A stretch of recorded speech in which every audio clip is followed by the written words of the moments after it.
عزیز طلبہ السلام علیکم، امید ہے آپ سب خیریت سے ہوں گے، اپنے گھروں میں ہوں گے اور اپنا کام بہت اچھے طریقے سے، بہت توجہ کے ساتھ، بہت محنت کے ساتھ آپ کر رہے ہوں گے۔ بچوں، آپ نے اپنے تمام سبجیکٹس کے کام کو مکمل کرنا ہے۔ جن بچوں نے ابھی تک کاپیز نہیں دی ہیں وہ اپنی کاپیز جو ہیں وہ سوموار کو اردو کی کاپیز یہاں جمع کروائیں تاکہ ان کی کاپیز چیک ہو کے بدھ کو ان کو واپس مل سکے، ٹھیک ہے؟ تو آپ نے اپنا کام مکمل کرنا ہے۔ جن بچوں نے الفاظ معنی نہیں لکھے تھے وہ بچے الفاظ معنی بھی لکھیں گے اور سوالوں کے جواب آپ نے کر رہے ہیں، اور اس کے بعد جو آج کا کام ہے یہ بھی آپ مکمل کر کے سوموار کو آپ نے یہ کاپیاں واپس کالج میں جمع کروانی ہیں، ٹھیک ہے؟ تو بچوں، آتے ہیں ہم اپنی پڑھائی کی طرف۔ ہم جیسا کہ آپ جانتے ہیں کہ نظم حمد پڑھ رہے تھے جو کہ آپ کا پہلا سبق ہے۔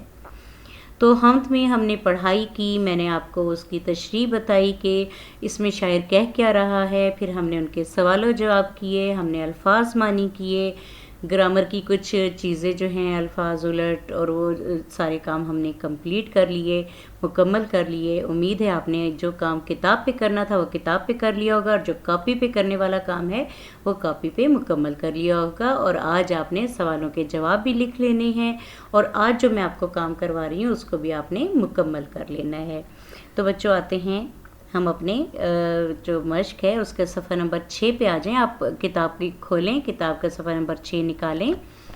وہاں پر سوال نمبر 2 دیا گیا ہے کہ ان الفاظ کو اپنے جملوں میں استعمال کریں۔ بچوں، آپ کو جہاں جو ہے چند الفاظ دیے گئے ہیں، ان الفاظ کو آپ نے اپنے جملوں میں استعمال کرنا ہے۔ میں یہاں پر ایک جملہ بنا رہی ہوں، اس جملوں سے آپ کے ذہن میں یہ بات واضح ہو جائے گی کہ آپ نے جملے کو کس طریقے سے بنانا ہے، ٹھیک ہے؟ الفاظ معنی آپ کر چکی ہیں، ان تمام الفاظ کے معنی آپ کو آتے ہیں، اور اگر نہیں آتے تو اس کے لیے آپ سب کو میں نے کلاس چہاروں میں کہا تھا کہ آپ نے لغت لینی ہے۔ لغت کہتے ہیں ڈکشنری کو۔ آپ نے لغت کی مدد سے ان الفاظ کے معنی تلاش کر لینے ہیں اگر آپ کو نہیں ملتے تو کتاب کے اندر، ٹھیک ہے؟ تو آپ نے یہ کام، لیکن معنی آپ نے لکھنے نہیں ہیں، صرف آپ کو پتہ ہونا چاہیے کہ ان الفاظ کے معنی کیا ہیں اور وہ لغت کا استعمال کیسے کرتے ہیں، آپ کو یہ پتہ ہونا چاہیے، جیسے کہ میں نے آپ کو کلاس میں سمجھایا تھا۔ تو بچوں، یہاں پر الفاظ ہیں محال، دماغ، موج، سمندر اور ذات۔ آپ نے ان کے جملے بنانے ہیں۔ ایک ایک جملہ میں نے یہاں پہ بنایا ہے۔ جیسے محال کا ہے، پہاڑ پر چڑھنا بچوں کے لیے محال ہے، یعنی مشکل ہے۔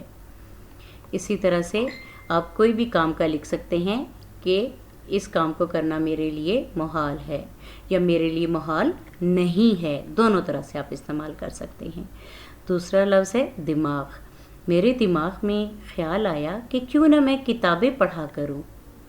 تو بچوں، آپ نے دماغ لفظ کو استعمال کرتے ہوئے کوئی بھی جملہ بنانا ہے جو کہ آپ اپنے دماغ سے سوچ کے بنائیں گے، ٹھیک ہے؟ کہاں سے سوچ کے بنائیں گے؟ دماغ سے سوچ کے بنائیں گے۔ اگلا ہے موج۔ اگلا لفظ کیا ہے؟ موج۔ جب دریا میں موج اٹھی تو کشتی ڈگمگا گئی، ٹھیک ہے؟ موج کہتے ہیں لہر کو، تو آپ نے موج کا جملہ بھی اسی طرح سے خود بنانا ہے، ٹھیک ہے؟ اگلا لفظ ہے سمندر۔ مجھے سمندر کی سیر پسند ہے، مجھے سمندر کی سیر کے لیے جانا ہے، یا سمندر میں تا حد نظر پانی نظر آتا ہے۔ تا حد نظر یعنی جہاں تک نظر جاتی ہے پانی نظر آتا ہے۔ تو شام کا منظر جو ہے وہ سمندر کے کنارے بہت خوبصورت لگتا ہے۔ آپ کوئی بھی جملہ بنا سکتے ہیں، ٹھیک ہے؟ اگلا لفظ ہے ذات۔ اللہ کی ذات سب سے بلند ہے، اللہ کی ذات سب سے عظیم ہے، اللہ کی ذات ہمیشہ رہنے والی ہے۔ تو آپ اس طرح سے کوئی بھی ایک جملہ ذات کا بنا سکتے ہیں۔ تو آپ نے اسی طرح سے کام کرنا ہے کہ جہاں آپ کی کاپی کے اوپر دیکھیں عنوان لکھا ہوا ہے وہاں پہ آپ نے لکھنا ہے حمد۔ آپ کس کاپی کے سائڈ پہ یہاں پر جو ہے وہ لکھی ہوئی ہے تاریخ کے لیے جگہ دی گئی ہے، آپ نے وہاں پہ آج کی تاریخ اور آج کا دن لکھنا ہے، اور عنوان کے نیچے کی لائن پہ آپ نے لکھنا ہے گھر کا کام، ٹھیک ہے؟ سبق نمبر 1 ہے، اور صفحہ نمبر آپ دیکھ لیں کہ آپ کی کاپی کا صفحہ نمبر 3 بنتا ہے تو 3 لکھیں گے، 4 بنتا ہے تو 4 لکھیں گے، ٹھیک ہے؟ اور اس کام کی کرنے سے پہلے آپ نے سوال و جواب کا کام اپنی کاپی پہ کرنا ہے، اس کے بعد یہ الفاظ جملوں کا کام کرنا ہے۔ اور اس کے بعد آپ نے لائن لگانی ہے الفاظ کے لیے، چھوٹی لائن لگانی ہے، چھوٹا کالم بنانا ہے تاکہ اس میں صرف الفاظ آپ نے لکھنے ہیں، جبکہ جملے آپ کو پتہ ہے کہ بڑے ہوتے ہیں تو اس کے لیے زیادہ جگہ چھوڑنی ہے۔ اور آپ نے اس طریقے سے، جیسے یہاں پر میں نے ایک کام کیا ہوا ہے، آپ نے اس طرح سے لائن لگا کے الفاظ اور جملے لکھنے ہیں، اوپر سوال لکھنا ہے کہ ان الفاظ کو اپنے جملوں میں استعمال کریں، درمیان میں لائن لگائیں گے جہاں پہ جملوں کے لیے زیادہ جگہ چھوڑیں گے اور الفاظ کے لیے کم جگہ چھوڑیں گے، اوپر لکھیں گے الفاظ جملے، اور پھر الفاظ لکھ کے ان کے جملے آپ اسی طریقے سے بنائیں گے، جہاں جملے ختم ہوں گے وہاں آپ نے فنیشنگ لائن لگانی ہے، ٹھیک ہے۔ اور اس کے بعد ہم اگلا سوال کریں گے جو کہ ہے قواعد۔ قواعد آپ دیکھیں، آپ کی کتاب کھولیں، صفحہ نمبر 8، صفحہ نمبر 8 پہ آپ آئیں گے، یعنی پیج نمبر 8 پہ آپ آئیں گے۔ اب وہاں دیکھیں قواعد لکھا ہوا ہے، آپ نے اسی طرح سے درمیان میں قواعد لکھنا ہے اور اس کے نیچے کلمہ اور جملہ لکھنا ہے، جہاں آپ کے الفاظ معنی ختم ہوں گے فنیشنگ لائن لگانی ہے اور اسی کے نیچے آپ نے یہ کام شروع کر دینا ہے۔ کلمہ کس کو کہتے ہیں پہلے ہم دیکھ لیتے ہیں۔ کلمہ اس لفظ کو کہتے ہیں جس کے کچھ معنی ہو، یعنی کوئی مطلب ہو، بے مطلب لفظ کو کلمہ نہیں کہتے ہیں۔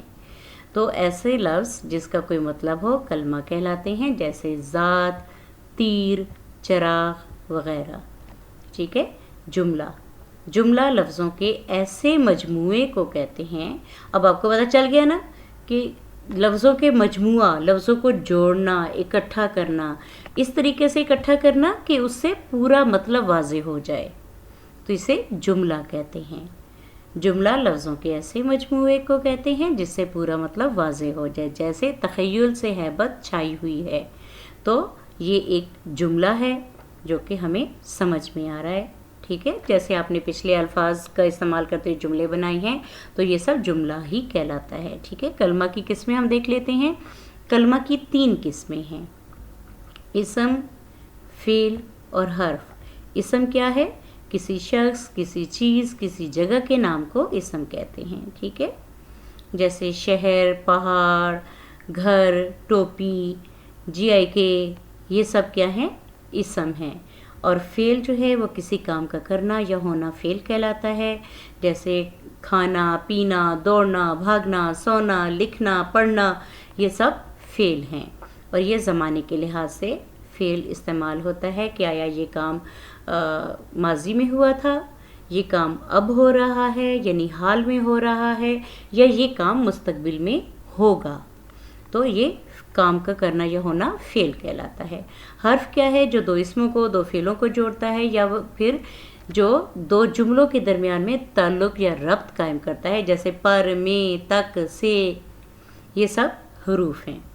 جملے کے حصے ہم دیکھ لیتے ہیں۔ جملے کے 2 حصے ہوتے ہیں، ایک کو مسند الیہ کہتے ہیں اور دوسرے کو مسند کہتے ہیں۔ جس کے بارے میں کوئی بات کہی جا رہی ہو اس کو مسند الیہ کہتے ہیں، ٹھیک ہے۔ جس کے بارے میں کہا جا رہا ہو وہ مسند الیہ ہے، اور جو کچھ کہا جا رہا ہو اس کو مسند کہتے ہیں۔ جس کے بارے میں کہا جا رہا ہے وہ مسند الیہ، اور جو کہا جا رہا ہے وہ مسند کہلاتا ہے۔ جیسے ہوا میں کوئی چراغ نہ چلا، تو یہاں پر چراغ کے بارے میں بات ہو رہی، تو چراغ ہمارا کیا ہوگا؟ مسند الیہ ہوگا۔ کیا ہوگا؟ مسند الیہ ہوگا، چراغ مسند الیہ۔ اور اس کے بارے میں کیا بتایا جا رہا ہے کہ ہوا میں کوئی نہ جلا، تو ہوا میں کوئی نہ جلا جو ہے یہ کس کے بارے میں بتایا گیا؟ چراغ کے بارے میں۔ تو جو بات بتائی جا رہی ہے اس کو کیا کہتے ہیں؟ مسند کہتے ہیں۔ کیا کہتے ہیں؟ اس کو مسند کہتے ہیں، ٹھیک ہے۔ تو بچوں آپ نے یہ کام اپنی کاپی پہ کرنا ہے، کاپی پہ یہ کام مکمل کر کے اس کے بعد فنیشنگ لائن لگانی ہے، اور جس طریقے سے یہاں پر میں نے کام کیا ہے آپ نے اس کام کو اسی طرح سے مکمل کر لینا ہے۔ اپنا خیال رکھیے گا، اپنی جو ہے پوری توجہ کے ساتھ اپنی پڑھائی کیجیے گا، تاکہ آپ انشاءاللہ بہت جلد ہم اپنے کلاس روم میں ملیں گے، اور جب آپ کلاس روم میں آئیں تو آپ کے پاس کچھ اتنا پڑا ہوا ہو کہ آپ کو آسانی ہو۔ اور بچوں ویسے بھی نئی کلاس جب شروع ہوتی ہے نا تو دل چاہتا ہے انسان جلدی جلدی سے یہ تمام اسباق کی ریڈنگ کر لے، اس کو پڑھ لے، اس کو سمجھ لے، اچھا لگتا ہے پڑھنا۔ تو آپ نے بہت توجہ سے، بہت محنت سے اپنا کام کرنا ہے، اپنے کام کو مکمل کرنا ہے۔ اپنا خیال رکھیے گا۔ اللہ حافظ۔